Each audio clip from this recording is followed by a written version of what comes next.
Hi, welcome back to the channel. My name's Rebecca, I'm 45 years old and I used to suffer from multiple sclerosis, but I no longer experience any of the symptoms since starting the carnivore diet 2 years ago. In today's video, I wanted to reflect on the fact that since I started the carnivore diet, I have been in a process of returning to society, to civilization, to the land of the living, where previously I was isolated and lonely for many, many years because of my condition. And I make a distinction between loneliness and isolation. Loneliness is the negative feeling of being on your own. It's different to solitude because it's something you don't usually want. And I was lonely for so long that it started to feel like a sickness in its own self. So that was an ongoing thing for me, loneliness, that I really struggled with. Isolation, I would say, is different to that. Isolation is more to do with your access to the world being complicated. So whether that's through illness or disability or through your geographical location. So I was very isolated as well. My isolation came first and foremost from my condition, from my disability, from MS. And I then, on some subconscious level, I suppose, realized that I wanted to choose isolation as a positive decision rather than have it forced upon me by my illness. And so I moved up a mountain in Spain because I decided if I was going to be isolated anyway, I would rather it be in a beautiful place, where I stood the best chance of perhaps getting my health back. So I moved up a mountain in northern Spain in early 2020, January 2020. So obviously the pandemic happened then, and so that just stretched out the loneliness and isolation even more. My first year in Spain was a bit weird because of the pandemic, as it was for everybody. So anyway, isolation and loneliness had just kind of gone on and on and on. And I kind of made some improvements in my health, and I also made some baby steps back out into the world. I don't really want to go into the details of everything that's gone on in the past few years. A lot of it's played out on my channel, so you guys, if you've been following me, will already know. I got into a relationship and it was my first kind of step back out into the world, partly because just being in a relationship at all was a big step for me after many years of disability and isolation, but also because we went on a traveling trip together. We went on a van lifing trip through Eastern Europe and over to Turkey. And that was a big deal for me, to not be lonely and to not be isolated. I was with somebody and we were out in the world, and it was my first kind of foray out into what it might feel like to be a proper person again, a full person again, living a normal life full of adventure and promise. And that was an amazing time. But unfortunately, it was short-lived because that relationship turned out to be, it was fake.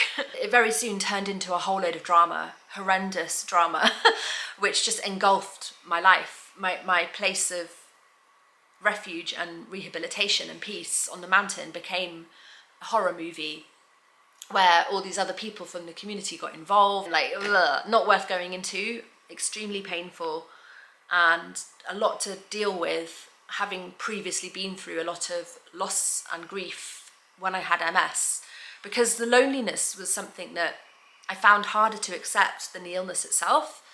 I was actually quite philosophical about the illness, but the loneliness aspect of it I found very hard to accept. Where were my loved ones? Why weren't they at my side? And that was why I left England in the first place. And so I'd come out to Spain sort of hoping maybe I'll meet new people that might be kinder, and I don't know, but I didn't. I met a lot of people who were just very fake. And I, at the time, didn't have my wits about me. I didn't have my boundaries. And I was so desperate to repopulate my life that I let any old person into it, and I trusted any old person. And even when there were red flags, I continued to see the best in them and to be optimistic about their intentions towards me. And I needed to go through that process again of just learning again how to be in the world and sort of relearning how to carry myself so that other people didn't take advantage. And I'm still in that process. I'm still learning that, but I'm aware that that is my biggest problem. And that's something that hit me very, very hard. at the beginning. Anyway, then I started the carnivore diet in the middle of all of that drama. And that was when suddenly I started to get my strength back and started to try and put right the mistakes that I'd made while I'd still been vulnerable. A lot happened. I moved away from Asturias. I sold the mountain cabin, moved away from Asturias, spent a year in Galicia, also in a very isolated place, because I actually couldn't conceive of the thought of like not living somewhere isolated. It sort of become completely ingrained in me. It's only now that I've come back to Asturias again. I had to move away because the horrible drama. I had to spend a year away kind of licking my wounds. I was in a deep depression that year. It all played out on my channel, so if you've been following my channel, you'll know about that. But I came back to Asturias, you know, feeling like, okay, I have got my health back. I have got out of this abusive relationship. I've kicked my addiction as well. I was self-medicating with a substance I don't name on this channel because I get in trouble with YouTube. But I'm medication free, I'm symptom free, I'm lesion free. I'm free of the abusive relationship.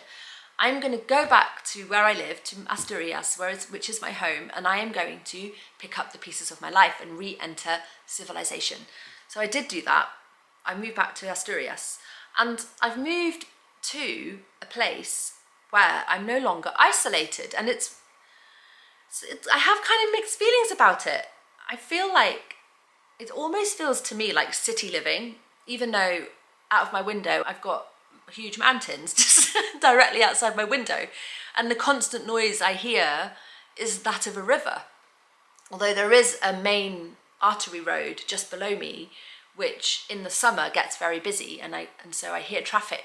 For the first time in 5 years, I hear traffic in the day and at night sometimes too, and that's a weird experience. Just these signals of civilization feel uncomfortable to me sometimes.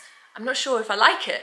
And also there's all these LED lights. There's like a kind of social centre down below in the main village. I'm like slightly raised above the village, and there's a social centre where there's a car park. And in the car park there's these big LED lights. And so when I'm on the balcony looking at the stars, I'm aware that if those LED lights weren't there, I'd have a better view of the stars. And maybe I've been spoiled for extremely beautiful places. I think I must be spoiled because I feel like those LED lights annoy me, and the traffic annoys me. I have to remind myself that I used to live in the middle of Mexico City. You know, I'm still in the countryside and I'm still in the mountains. And I'm 10 minutes away from the main town in the area, and that's really cool. And so part of me likes it and appreciates it, and appreciates that I have a village below me of really nice people who know my name and they know where I live, and I see them every day when I walk my dogs and I chat to them, and I've just been made to feel very, very welcome in my village. And my closest neighbour's a dream neighbour, Manuel. He's absolutely great. And I have another neighbour, Cesar, who brings me like stuff from his veg garden. Just really, really nice people. And it's nice to feel that I'm not isolated anymore. I would say that loneliness, sometimes I still sometimes feel lonely, and I feel like, I don't know, like that was why I stayed in the relationship as long as I did, because I was terrified of being lonely again. But since becoming single again, I have had opportunities for relationships, and I've even had a fling or two, but I'm still reticent to get into a relationship, even though sometimes I feel lonely. So I guess I've still got some healing to do. And I do have friends who live close by, so I guess it's not the same. It's not the same as it was before. And personally, I think that what I need to work on at this point in my life, rather than trying to meet somebody, is working on my spiritual life. I think that that's something that I haven't paid enough attention to over these years.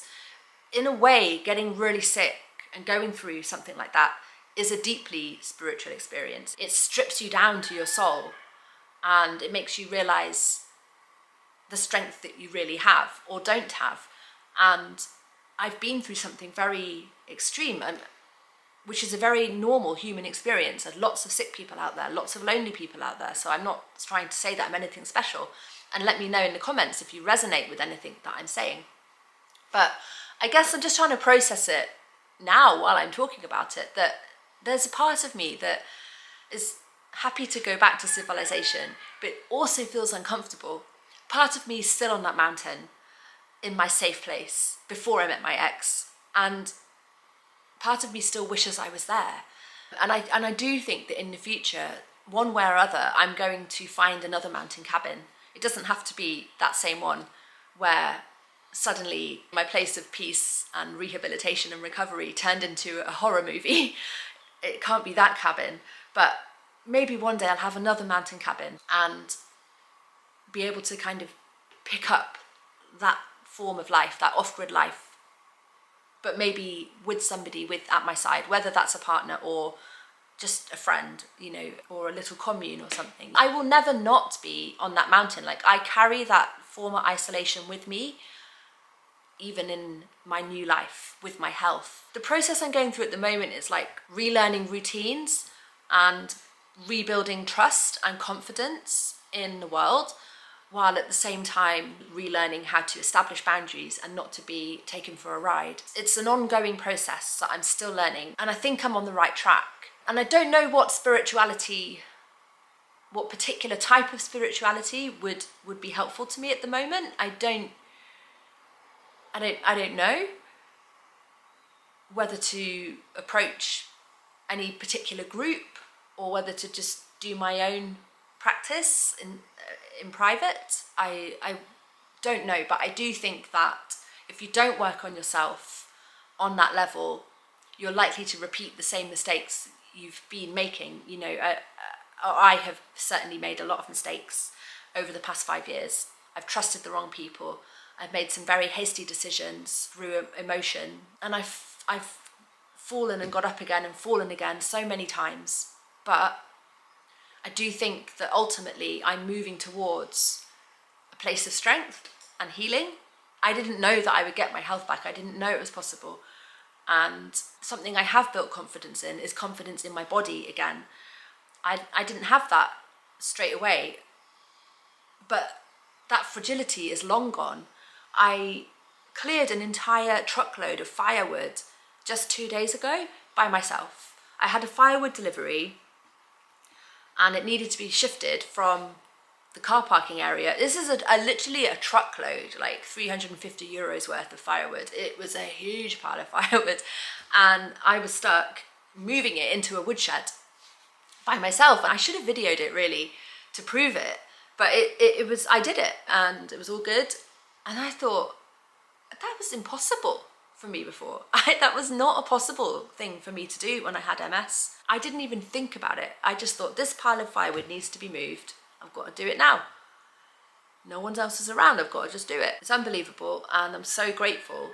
So it's holding on to gratitude, holding on to the wisdom that I've learned through making all these mistakes and having terrible consequences, but finding myself more or less in a place of stability again, and with some community around me. And yeah, maybe I'm a little too close to civilization than I'm comfortable with, but maybe I just need to acclimatize again. Where I'm at is realizing that this type of progress is not linear. It's never going to be linear. I'm having to relearn social norms. I'm having to protect myself against overstimulation, emotional burnout, not having my expectations too high. Reality is slower. Community builds slowly, trust builds slowly. And, you know, I went rushing into joining a yoga class earlier this year, and I broke my toe, and I was forcibly isolated for another 6 months because I was injured, you know. And I think the lesson in that was don't push too hard too quickly, you know. Just take it at a natural pace, take it at an easy pace, and stay focused on the future. Don't look to the past. I don't think there's much to be gained looking back on the past. If the past is painful, then it's best left in the past. So I'm staying focused on the future, and I'd be really interested to hear from anybody who's experiencing anything similar. I think, you know, lots of people have crises in their lives and they need to rebuild. And I do think it's an ongoing process. So yeah, anyway, so if you've experienced anything similar, or anything I've said resonates with you in any way, I'd love to hear from you in the comments. In summary, I think I've just realized that I owe it to myself to at least try to return to civilization and see what my life could be if I managed to achieve that. So yeah, let me know what you guys think, and I will see you in the next video. Take care. Bye.